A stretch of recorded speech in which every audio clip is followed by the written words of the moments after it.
பாருங்க. எங்க பார்க்கணும்? என்னோட கையில பாருங்கங்க. நான் சின்ன வயசுல இருக்கும்போது என் அப்பா மருதாணி பறிச்சு என் கையில வச்சு விடுவார்னு உங்ககிட்ட சொல்லிட்டு இருந்தேன்ல, அதே மாதிரி இப்ப கையில மருதாணி இருக்கு பாருங்க.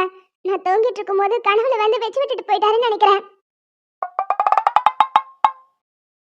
என் அப்பாவும் அம்மாவும் இன்னும் இங்க இருந்து போகல, நம்ம கூடயே தான் இருக்காங்க. என்னது, நம்ம கூடயே இருக்காங்களா? அவங்க உயிர் வேணா இங்க இருந்து போயிருக்கலாம், ஆனா அவங்களோட ஆத்மா இந்த வீட்டை சுத்திட்டே தான் இருக்குன்னு நினைக்கிறேன். அதான் என் கூடவே இருந்திருக்காங்க. இவ பேசுறது பார்த்தா நம்மளையும் நம்ப வச்சிருவ போல. ஏண்டி, கை வலிக்க மருதாணி அம்மியில அரைச்சு உன் கையில வச்சு விட்டது நான், கிரெடிட்ஸ் உன் அப்பா அம்மாவுக்கா? இந்த மருதாணிய நீங்க அரைச்சீங்களா? ஆமா. ஏங்க சும்மா சொல்லாதீங்க. அம்மியில எனக்கே ஒரு அளவுக்கு தான் அரைக்க வரும், நீங்க எப்படி அதை அரைச்சீங்க? எனக்கும் ஸ்டார்டிங்ல கொஞ்சம் கஷ்டமா தான் இருந்துச்சு, ஆனா எப்படியோ அரைச்சிட்டேன். அப்போ இந்த மருதாணியை பறிச்சு என் கையில வச்சு விட்டது நீங்க தானா? ஆமா. ஏய், என்னாச்சு? எங்க அப்பா தான் உங்களுக்குள்ள வந்து இதெல்லாம் எனக்காக பண்றாருன்னு நினைக்கிறேன். எனக்கு இது எவ்வளவு சந்தோஷமா இருக்கு தெரியுமா? நான் இதெல்லாம் உங்ககிட்ட இருந்து எதிர்பார்க்கவே இல்லை. உங்க கூட இருக்கும்போது என் அப்பா அம்மா ரெண்டு பேருமே என் கூடயே இருக்கிற மாதிரி இருக்கு. ஒருவேளை நீங்க சொன்ன மாதிரி அவங்க ரெண்டு பேரோட ஆவி எனக்குள்ள வந்துருச்சோ? போங்கங்க, சும்மா காமெடி பண்ணிக்கிட்ட. நான் இப்ப சிரிக்கிற மூட்ல கூட இல்ல. ஏங்க தேங்க்ஸுங்க. நீங்க சந்தோஷப்படுவீங்கன்னு நினைச்சா இப்படி எமோஷனல் ஆகி அழுதுகிட்டே இருக்கீங்க. நீங்க உண்மையாவே சந்தோஷமா இருக்கீங்களா இல்லையா? உண்மையாவே ரொம்ப ரொம்ப சந்தோஷமா இருக்கேன். அப்படின்னா முதல்ல அழுகையை நிறுத்துங்க. கொஞ்ச நேரம் உங்க தோள்ல சாஞ்சு அழுதுக்கவா ப்ளீஸுங்க. நீதானே நீதானே என் நெஞ்சை தட்டும் சத்தம் அழகா. ஆண்டியும் கட்டி பிடிச்சிட்டு நிக்கறாங்களே, இதை எப்படி கூட்டி கொடுக்கறது? பாட்டி வேற இத கொடுத்துட்டு வர சொன்னாங்களே, வேற வழி இல்ல, கூட்டி தான் ஆகணும். ஹாய் சாந்தி. ஏங்க ஏதோ குட்டி பையன் சத்தம் கேக்குது. சும்மா கட்டி தானே பிடிச்சோம், அதுக்குள்ளேயுமா குழந்தை வந்துருச்சு? இல்லங்க, பக்கத்துல யாரோ குழந்தை கூப்பிடுற மாதிரி சவுண்ட் கேக்குது பாருங்க. அது உன் பிரம்மையா இருக்கும், சும்மா நில்ல. ஐயோ, நம்ம திரும்பி கூட பார்க்க மாட்டேங்கறாங்க. ஹாய் சாந்தி. பாட்டி இந்த பணங்களைங்க உங்ககிட்ட கொடுத்துட்டு வர சொன்னாங்க. ஓ அப்படியா? ஆமா, உன் பேர் என்ன? என் பேரு கண்ணன். நீங்க என்ன படிக்கிறீங்க? அஞ்சாப்பு முடிச்சேன், ஆறாவது போறேன். சரி சரி, எனக்கு ஸ்கூலுக்கு டைம் ஆச்சு. இந்த பணங்களை வாங்கிக்கோங்க. அப்புறம் மறக்காம இந்த பணங்களை அவிச்சு சாப்பிடுங்க. அப்படியே பச்சையா சாப்பிட கூடாதுன்னு பாட்டி சொல்லிவிட்டாங்க. இன்னைக்கு பாட்டிக்கு உடம்பு சரியில்லையா, அதனால உங்களையே சமைச்சுக்க சொன்னாங்க. பாட்டிக்கிட்ட மண்ணெடுப்பு தான் இருக்கா, அதை போய் வாங்கிட்டீங்களாம். என்னது மண்ணெடுப்பா? கேஸ் அடுப்பு இருந்தாலே நான் சுமாரா தான் சமைப்பேன். இதுல மண்ணெடுப்புல என்னத்த சமைக்க போறனோ தெரியலையே. கவலைப்படாத செல்லம், அதான் நான் இருக்கேன்ல, அதான் உனக்கு ஆன்லைன்ல ஆர்டர் போட்டுடுறேன். அதெல்லாம் ஒண்ணு வேண்டாம், நான் சமாளிச்சுப்பேன். என் அப்பா அம்மா அந்த காலத்துல அந்த அடுப்பை யூஸ் பண்ணி தானே எனக்கு சாப்பாடு போட்டிருப்பாங்க. நானும் அதெல்லாம் செஞ்சு பார்க்கணும்னு ஆசையா இருக்கு. நீ செஞ்சு பாக்குறேன்னு சொல்லி என்ன வச்சு செஞ்சிடாதமா? சரிங்க ஆண்டி, இந்த பணங்களை போடுங்க, எனக்கு டைம் ஆச்சு. சரிடா, கொடுத்துட்டு போ. இந்த பணங்கிழங்க உனக்கு அவிக்க தெரிஞ்சா மட்டும் செய், இல்லைன்னா வேண்டாம் விட்டுரு. ஒரு சட்டிப்பானை அடுப்பு மேல வச்சு அதுக்குள்ள தண்ணியை ஊத்தி உப்பு போட்டு மஞ்சத்தூளை போட்டு இத உள்ள போட்டா வெந்துற போகுது. இது பெரிய வேலை பாருங்க. இது பெரிய வேலை இல்லதான், ஆனா நீங்க முதல்ல செய்ய போறீங்களா, அதான் கொஞ்சம் பயமா இருக்கு. ரொம்ப பண்ணாதீங்கண்ணே.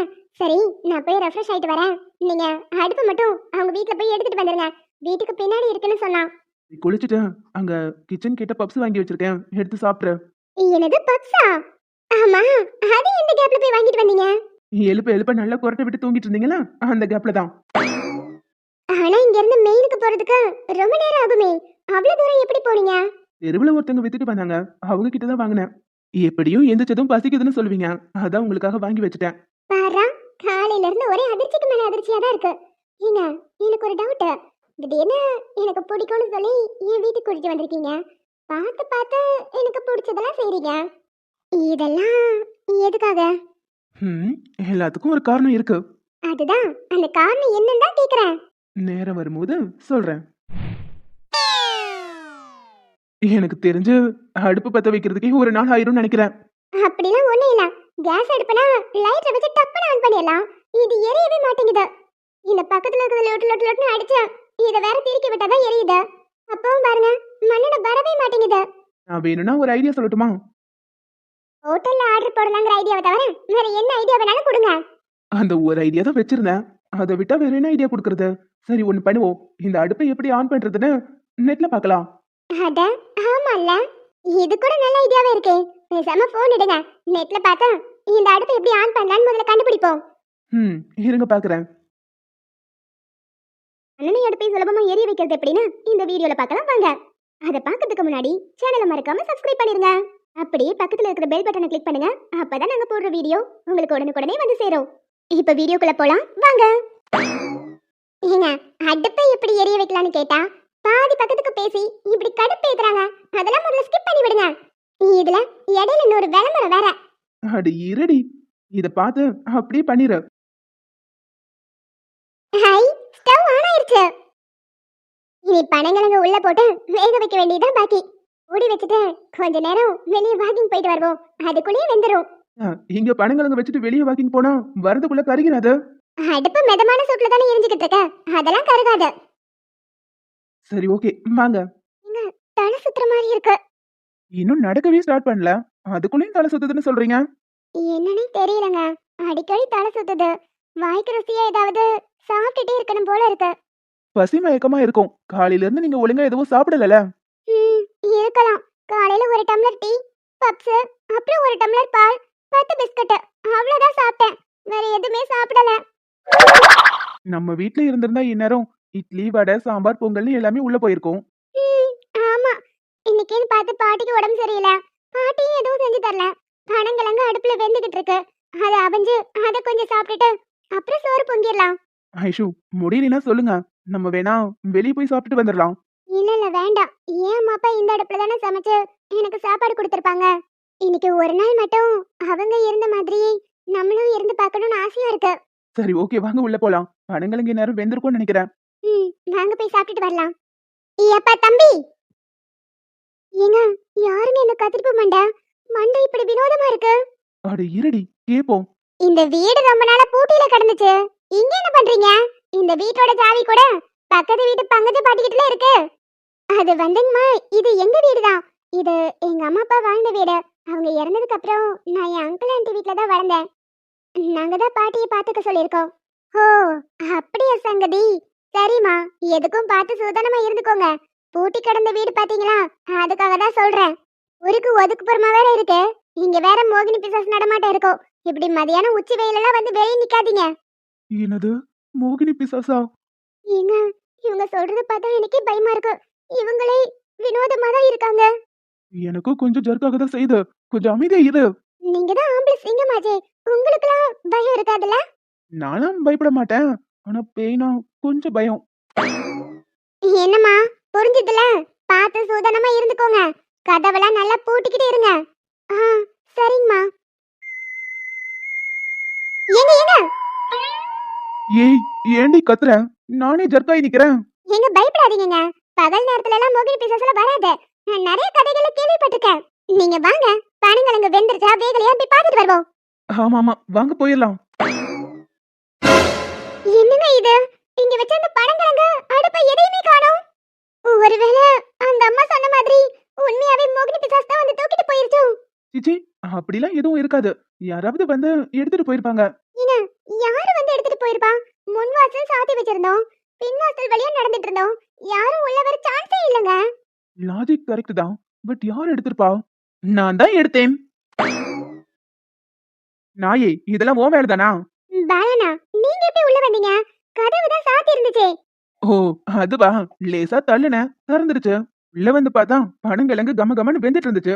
அதான் எடுத்து உரிச்சு வச்சிருக்கேன். சரிடா, முதல்ல அந்த பனங்கிழங்கு கூட காலையில இருந்து எதுவுமே சாப்பிடல. டேய், இது திங்கறதுலாம் முதல்ல இருக்கட்டும். முதல்ல வந்தவனுக்கு தண்ணி கொடுங்க. அச்சா சாரிண்ணா, இருங்க நான் எடுத்துட்டு வரேன். எடுத்துட்டு வரேன்னு சொல்லிட்டு என்ன பாக்குற? டேய், முதல்ல அவங்க கைய விடுறா. இருங்கண்ணா, இப்ப வந்துடுறேன். சரிம்மா. பகல்லையே ஃபர்ஸ்ட் நைட் கொண்டாடிட்டு இருப்பேன்னு நினைச்சா இப்படி பனங்கிழங்க சுட்டு சாப்பிட்டுட்டு இருக்க. இந்த பூஜா வேற வீட்ல உட்காந்துக்கிட்டு நீ எங்க போயிருக்கன்னு கேட்டுக்கிட்டே இருக்கா. டேய், அதுக்கு நீ என்ன சொன்ன? நீ பாட்டுக்கு நாங்க இங்கதான் இருக்கோம்னு உளறி வச்சிடாத. அவளை சமாளிக்கிறது ரொம்ப கஷ்டம். அவ என் ஃப்ரெண்டுங்கிற பேர்ல உள்ள வந்திருக்கறனால ஐஷு அவங்கள சந்தேகப்படவும் மாட்டாங்க. அப்புறம் அவளை இங்க இருந்து அனுப்புறது ரொம்ப கஷ்டமாயிரும். அதெல்லாம் எனக்கு தெரியும்டா. அதெல்லாம் அவளை நான் சமாளிச்சுப்பேன். நீயும் மனசுல ஐஷுவை எந்த இடத்துல வச்சிருக்கன்னு அவங்களுக்கு புரிய வைக்க ட்ரை பண்ண. நிச்சயமாடா. இங்க இருந்து கிளம்பும் போது அவங்க என்ன புரிஞ்சுப்பாங்க. அப்புறம் இன்னொரு விஷயம், அவங்க பர்த்டேக்குள்ள இலக்கியாவையும் தேடி கண்டுபிடிக்கணும். அப்பதான் அவங்களுக்கும் ஒரு கிளாரிட்டி கிடைக்கும். அவளோட டீடைல்ஸ்லாம் சொல்லி ஒரு சிலர்ட்ட கேட்டிருக்கேன். நிச்சயமா கிடைச்சிருவா. ஒருவேளை இலக்கியா கிடைக்காட்டியும் பரவாயில்ல. உன் மனசுல இருக்கிறத ஐஷு கிட்ட வெளிப்படுத்திரு. அதுக்கப்புறம் நடக்கிறத அப்புறம் பார்த்துக்கலாம். ம், சரிடா. இந்தாங்க. ஆ, தேங்க்ஸ்மா. நம்ம வரும்போது இலக்கியாவை பத்தி ஏதோ பேசிட்டு இருந்த மாதிரி இருந்துச்சு. என்ன பேசியிருப்பாங்க? பாலா, 2 பேரும் எப்படி இருக்காங்க? 2 பேரையும் பார்த்துட்டு வந்தியா இல்லையா? 2 பேரும் ஹாப்பியா ஜாலியா இருக்காங்க. நான் போகும்போது பனங்கிழங்கு சுட்டு சாப்பிட்டுட்டு இருந்தாங்க. என்னது, பனங்கிழங்கா? டேய், அவங்களுக்கு விவரம் இது தெரியுமா தெரியாதா? மாமா, இதெல்லாம் ரொம்ப ஓவர். அதான் ஏற்கனவே சேர்ந்து வாழ்ந்துட்டாங்கல்ல. அப்புறம் என்ன? அதெல்லாம் அனீஷ் பார்த்துப்பா, விடுங்க. அதுவும் கரெக்ட் தான். எப்படியோ 2 பேரும் நல்லா இருந்தா சரிதான். 2 பேரும் எப்ப திரும்பி வருவாங்க? மா, முன்னால கிளம்புறதா சொல்லியிருந்தான். ஆனா நான் தான் ஒரு வாரமா இருந்துட்டு வான்னு சொல்லியிருக்கேன். ஏன்டா அப்படி சொன்ன? இங்கதான் அந்த சூனியக்காரி பூஜா இருக்காளே, தேவையில்லாம அவங்களுக்கு ஏதாவது பிரச்சனை கொடுப்பா. அதான் ஒரு வாரம் இருந்துட்டு வாங்கன்னு சொல்லிட்டேன். ஓ, நான் சோனியக்காரியா? இந்த கருவாயும் கொஞ்சம் ஓவரா தான் போறான். இந்த அனீஷ கைக்குள்ள போட்டதுக்கு அப்புறம் முதல்ல இந்த பாலாவை வீட்டை விட்டு துரத்தியே ஆகணும். இவன் இருக்கிற வரைக்கும் நமக்கு எப்பவுமே பிரச்சனை தான். அவனுக்கு சூனியக்காரி மாதிரியா இருக்கு? பாக்குறதுக்கு நல்லா தானடா இருக்கா. ஆனா என்ன, கொஞ்சம் குணம் தான் அவளுக்கு சரியில்லை. கொஞ்சம் இல்லம்மா, நிறையவே சரியில்லை. அவ சூனியக்காரி கூட கிடையாது. அந்த சூனிய வைப்பாங்களே ஒரு பொம்மை, அதுதான் அந்த பூஜா. இதெல்லாம் கொஞ்சம் ஓவர். அவ இல்லாத போது இப்படி எல்லாம் பேசக்கூடாது. மா, அவ இல்லாத போது தானே இந்த மாதிரிலாம் பேசக்கூடாது. அவ இருக்கும் போது பேசலாம்ல. அவதான் இங்க இல்லையேடா. அவ ரூம்ல இருப்பான்னு நினைக்கிறேன். கொஞ்சம் பின்னாடி திரும்பி பாருங்க. செவுத்துல பள்ளி ஒட்ட மாதிரி ஒட்டிக்கிட்டு நம்ம பேசுறத ஒட்டு கேட்டுக்கிட்டு இருக்கா. நம்ம நிக்கிறத வேற பார்த்துட்டானே. இனி இவன் வாயில இருந்து எந்த விஷயமும் வரப்போறது இல்ல. அனீஷும் ஐஷுவும் எங்க போயிருக்காங்கன்னு இவங்க பேசுறத வச்சு தெரிஞ்சுக்கலாம்னு பார்த்தா எதுவும் கண்டுபிடிக்க முடியலையே. நாங்க பேசுறத வச்ச அனீஷ் ஐஷு எங்க போயிருக்காங்கன்னு கண்டுபிடிச்சிடலாம்னு நினைச்சியா? நான் எதுக்கு அப்படிலாம் நினைக்க போறேன் பாலா? நான் சும்மா தண்ணி குடிக்கலான்னு வந்தேன். தண்ணி குடிக்கணும்னா கிச்சனுக்குள்ள போகணும். நீ எதுக்கு ஹாலுக்கு வந்த? அது கிச்சன் போலான் தான் வந்தேன். நீங்க 2 பேரும் பேசிட்டு இருக்கிற சத்தம் கேட்டுச்சு. எனக்கும் ரூம்ல ரொம்ப போர் அடிச்சது. அதான் பேசிட்டு போலான்னு அப்படியே நின்னுட்டேன். பேசிட்டு போலான்னு நினைச்சிட்டு அங்கே நின்னா எப்படி? கொஞ்சம் இங்க வந்து பேசுங்க. டேய் பாலா, சும்மா இருடா. தேவையில்லாம அவகிட்ட வம்பெடுத்து சீண்டி விடாத. அட என்னம்மா நீங்க? இவளுக்கு போய் இப்படி பயப்படுறீங்க? இவளை பத்தி எனக்கு முழுசா தெரியும். இவளை நான் பாத்துக்கிறேன். நீங்க பிரஷர் மாத்திரையை போட்டுட்டு போய் நிம்மதியா தூங்குங்க. சரிடா. அப்புறம் அனீஷ் ஐஷு தான் வீட்ல இல்லல. நீ இன்னைக்கு இங்கே தங்கிக்கோ. சரிங்கம்மா. வேற வரானே, தேவையில்லாம என்னத்தையாவது பேசி டென்ஷன் பண்ணுவான். பேசாம ரூமுக்கு போயிட வேண்டியதான். ஹாய் செல்லம். மனசுல என்ன கில்லி பட பிரகாஷ் ராஜ் நினைப்பா? என்கிட்ட தேவையில்லாம மோதாத. அட என்ன செல்லம், நீ எதுக்கு இப்படி கொந்தளிக்கிற? ஏய், ஃபர்ஸ்ட் இந்த செல்லன்னு சொல்றது நிப்பாட்டு. நீ இப்படி எல்லாம் பேசினாலே எனக்கு கடுப்பாகுது. ஒரு பொண்ணுகிட்ட எப்படி பேசணும்னு தெரியாதா? தெரியாதே, நீ வேணா சொல்லி கொடு. இங்க பாரு Bala, you are crossing the limit. நீயும் தான் உன்னோட லிமிட்டை கிராஸ் பண்ற. அனீஷ் கிட்ட நீ நடந்துக்கிறியே, அது உனக்கு தப்பா தெரியல? அது வந்து ஏதோ என் கண்ட்ரோல மீறி அனீஷ் கிட்ட மறுபடியும் ப்ரப்போஸ் பண்ணிட்டேன். நான் செஞ்சது தப்பு தான். அவன் கிட்ட வேணா நான் சாரி கேட்டுறேன். ஆமா, அவன் எங்க இருக்கான்? ஓ, அவன் எங்க இருக்கான்னு உனக்கு தெரிஞ்சுக்கணுமா? ம், ஆமா பாலா, அவனை பார்த்து சாரி கேட்டாதான் என் மனசே ஆறும். ஐஷு தான் என்னை இந்த வீட்டுக்கு கூட்டிட்டு வந்தாங்க. அந்த நன்றி கடனை கூட மறந்துட்டு நான் தேவையில்லாத வேலையெல்லாம் பார்த்துட்டேன். இவன் நடிக்கிற நடிப்புக்கு ஆஸ்கர் அவார்டையே தூக்கி கொடுத்துடலாம். கொஞ்ச நேரத்துக்கு முன்னாடிதான் சந்திரமுகி மாதிரி பேசிட்டு இருந்தா, இப்ப சட்டுன்னு கங்காவா மாறிட்டா. பாலா, நான் கேட்டுட்டே இருக்கேன், நீ பதிலே சொல்லாம இருக்க. நீ இவ்ளோ அமைதியா கேக்குறத வச்சு பார்க்கும்போது உண்மையாவே நீ தெரிஞ்சுட்டேன்னு தான் நினைக்கிறேன். சரி, அவன் எங்க இருக்காங்கிற உண்மைய நான் சொல்லிடுறேன். இவ்ளோ சீக்கிரம் இந்த கேனை நம்மள நம்பிட்டான். இவனை கவுக்கிறது ரொம்ப ஈஸி. பாலா, நீ இப்ப சொல்ல, அவங்க 2 பேரும் எங்க இருக்காங்க? அவங்க 2 பேரும் எந்த ஊருக்கு ஹனிமூன் போயிருக்காங்களோ அங்கதான் இருக்காங்க. அதான், அந்த ஊரு எங்கன்னு தான் கேக்குறேன். அவங்க 2 பேரும் எங்க போய் தங்கியிருக்காங்களோ அதுதான் அந்த ஊர். இந்த ஊருக்கு ஒரு பேர் இருக்குல்ல, அந்த பேர் என்னன்னு கேட்டேன். அச்சச்சோ, அந்த ஊரு பேர் வேற மறந்து போச்சே. நுனிநாக்கு வரைக்கும் வருது, ஆனா வெளியே வர மாட்டேங்குது. சரி, அந்த ஊர்ல எப்படி இருக்குன்னு அது சொல்லு. சொல்றேன். அந்த ஊர்ல நிறைய மரம் இருக்கும், நிறைய செடி இருக்கும், நிறைய கொடி இருக்கும். அப்புறம் வீடு, நாய், ஆடு, மாடு எல்லாமே இருக்கும். என்னம்மா பூஜா, இந்த டீடைல்ஸ் போதுமா இல்ல இன்னும் கொஞ்சம் வேணுமா? எதையோ உட்காந்து சின்சியரா எழுதிக்கிட்டு இருக்கேன். டைரியா? ஆனா உனக்கு பெருசா டைரி எழுதுற பழக்கம் கிடையாதே. எனக்கு டைரி எழுதுற பழக்கம் இல்லைன்னு உங்களுக்கு யார் சொன்னா? அப்ப நீ டெய்லியும் டைரி எழுதுவியா? டெய்லியும் எழுத மாட்டேன். ஏதாவது முக்கியமான விஷயம் லைஃப்ல நடந்துச்சுன்னா அன்னைக்கு மட்டும் எழுதி வச்சுப்பேன். ஓ, இன்னைக்கும் அதான் மேடம் உட்காந்து டைரி எழுதிட்டு இருக்கீங்களா? இது டைரிலாம் இல்லைங்க. அப்பாவுக்கு எழுதுறது படிக்கிறதுனா ரொம்ப பிடிக்கும். அதனால நோட்டு புத்தகம் பேனான்னு நிறைய வாங்கி வச்சிருக்காரு. அதான் எடுத்து எழுதி பார்த்துட்டு இருந்தேன். என் அப்பாவோட ரூம்குள்ள அவரோட டைரி கூட இருக்கு. நான் எப்ப பிறந்தேன், நான் பிறந்தது அவர் எப்படி ஃபீல் பண்ணாரு, இது எல்லாத்தையும் அழகா கவிதையா எழுதி வச்சிருக்காரு.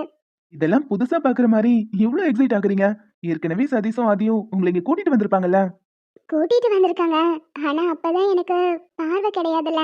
அதனால எல்லாத்தையும் எடுத்து என்னால தொட்டு உணர்ந்து பார்க்க முடியுமே தவிர அது என்ன ஏதுன்னு முழுசா தெரிஞ்சுக்க முடியாது. அது புத்தகம்னு தெரியும், ஆனா அதுல என்ன எழுதிருக்குங்கிறத என்னால படிக்க முடியாது. இப்ப அதெல்லாம் எடுத்து படிச்சு பார்க்கும்போது தான் அவங்க ரெண்டு பேரும் என் மேல எவ்வளவு அன்பா இருந்திருக்காங்கன்னே தெரியுது. இதெல்லாம் என் கண்ணால பாப்பேன்னு நான் கனவுல கூட நினைச்சதில்ல. இருட்டு தவிர எதையுமே நான் பார்த்ததே இல்லை. என்னை இருள்ல இருந்து வெளிச்சத்துக்கு கொண்டு வந்தவங்க தான் யாருன்னு தெரியல. அவங்கள மட்டும் கண்டுபிடிச்சா போதும். எனக்கு கண்ணு கொடுத்தவங்களோட ஃபேமிலிக்கு ஒரு நன்றி சொல்லணும். நீங்க நினைக்கிறது நிச்சயமா நடக்கும். சரி, எழுதி முடிச்சிட்டீங்களா? இல்ல இன்னும் ஏதாவது இருக்கா? முடிச்சிட்டேன். இன்னைக்கு நடந்த விஷயங்களை சும்மா 2 வரியில் எழுதியிருக்கேன், அவ்வளவுதான். சரி, டைரியை கொஞ்சம் அந்த பக்கமா வைக்கிறது. எதுக்குங்க? அதான் இப்ப எந்த வேலையும் இல்லைல்ல. எல்லா வேலையும் முடிச்சிட்டு இப்பதான் உட்கார்ந்துருக்கோம். அப்புறம் என்ன? இதுக்கப்புறம் தான் ஒரு முக்கியமான வேலையே பாக்கி இருக்கு. முக்கியமான வேலையா? அது என்ன? ஒன்றாக மோகனம் என் காதல் வாகனம் செந்தாமரை செந்தேன் மழை என்னாவினியே தேவி ராஜராஜ சோழன் நான். எனையாலும் காதல் தேசம் நீதான் பூவே காதல் தீவே மண் மீது சொர்க்கம் வந்து பெண்ணாக ஆனதே உல்லாச பூமி இங்கு உண்டானதே. தீபா, இதுக்கெல்லாம் ராவு காலம் நல்ல நேரம்னு பார்க்கவா முடியும்? அதுக்கு பாட்டி அப்பப்போ வீட்டுக்கு வந்துட்டு போக இருக்காங்க. கதவு வேற திறந்தே கிடக்கு. ஓ, இப்ப மேடம்க்கு அதான் பிரச்சனையா? இரு, சாத்திட்டு வரேன். வானோடும் மண்ணோடும் இல்லாத வண்ணங்கள் பெண்ணோடும் கண்ணோடும் நான் காண்கிறேன். தாலாட்டில் இல்லாத சங்கீத ஸ்வரங்கள் பாராட்டும் உன் பாட்டில் நான் கேட்கிறேன். மழைத்துளி என்னதவும் தான் செய்ததோ மலர் கொண்ட மார்போடு தொட்டாடுது. மழை துளி தொட்ட இடம் நீ தீண்டவோ நினைக்கையில் உள்ளூர கல்லூருது. ஓய் குட்டி, ஹாப்பி தானே? ஹாப்பியா இருக்கிற மாதிரியும் இருக்கு, ஆனா உள்ளுக்குள்ள ஏதோ வருத்தமாவும் இருக்கு. வருத்தமா இருக்கா? எதுக்கு? என்னன்னே தெரியலையே. என்னதான் சிரிச்சுட்டே உங்ககிட்ட ஜாலியா பேசிட்டே இருந்தாலும் உள்ளுக்குள்ள ஏதோ ஒரு மாதிரி படபடப்பாவே இருந்துட்டே இருக்கு. ஒருவேளை டிவோர்ஸ் பத்தி யோசிக்கிறனாலதான் ரொம்ப டென்ஷன் ஆகுறாளோ? அடிக்கடி தலை சுத்துதுங்கிறா, படபடப்பாகுறா, இடையில உடம்பு சரியில்லாத மாதிரி ரொம்ப வீக்கா வேற ஃபீல் பண்றா. இதுதான் காரணமா இருக்குமா? இல்ல உண்மையாவே வேற ஏதாவது பிரச்சனையா இருக்குமா? ஏங்க, என்ன திங்க் பண்ணிட்டே இருக்கீங்க? அதெல்லாம் ஒண்ணும் இல்ல. நீங்க ஹாப்பியா தானே இருக்கீங்க? இந்த உலகத்திலேயே ரொம்ப சந்தோஷமான ஆள் யாருன்னு கேட்டா இந்த நிமிஷம் நான் தான் சொல்லுவேன். அவ்வளோ ஹாப்பியா இருக்கேன். அப்படியா? அவ்வளவு சந்தோஷமா இருக்கீங்களா? ஆமா, என் வீட்ல எனக்கு பிடிச்சவரோட இருக்கேன். அது மட்டும் இல்ல, நம்ம 2 பேரும் கல்யாணம் நடக்கும் போது அது ஏதோ ஒரு சுச்சுவேஷன்ல நடந்துச்சு. அப்ப டிவோர்ஸ் வாங்கினாதான் நம்ம 2 பேரோட வாழ்க்கையும் நல்லா இருக்கும்னு யோசிச்சேன். ஆனா இப்போ எனக்கு அப்படி தோணவே இல்லை. நம்ம டிவோர்ஸ் வாங்காம பிரியாம ஒண்ணா இருக்கணும்னு தோணுது.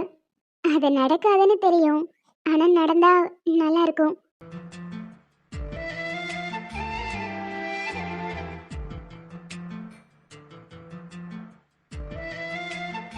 என்னங்க, பதிலே சொல்லாம பார்த்துட்டு ஏதோ யோசிச்சுட்டே இருக்கீங்க? என்னடா, இப்பதான் ஒண்ணா சேர்ந்து வாழ்ந்து ஹாப்பியா இருக்கோம், இப்போ இத பத்தி பேசுறாளேன்னு பயப்படுறீங்களா? கவலைப்படாதீங்க. உங்ககிட்ட டிவோர்ஸ் வாங்கும்போது எந்த பிரச்சனையும் பண்ண மாட்டேன். கொஞ்சம் இந்த பேச்சை நிறுத்துறீங்களா? நான் ஏதாவது தப்பா பேசிட்டேனா? அதெல்லாம் ஒண்ணும் இல்ல, விடுங்க. சாரிங்க. அப்பப்போ ஏதாவது பேசி உங்களை கடுப்பாக்கிறல்ல. அதெல்லாம் ஒண்ணும் இல்ல. இதுக்கப்புறம் தயவு செஞ்சு அதை பத்தி பேசாதீங்க, விடுங்க. இப்போ இந்த நொடி நம்ம 2 பேரும் ஹாப்பியா இருக்கோமா? அதை பத்தி மட்டும் யோசிக்கலாம். மத்தது எல்லாத்தையும் விட்டுருங்க. ம், சரி.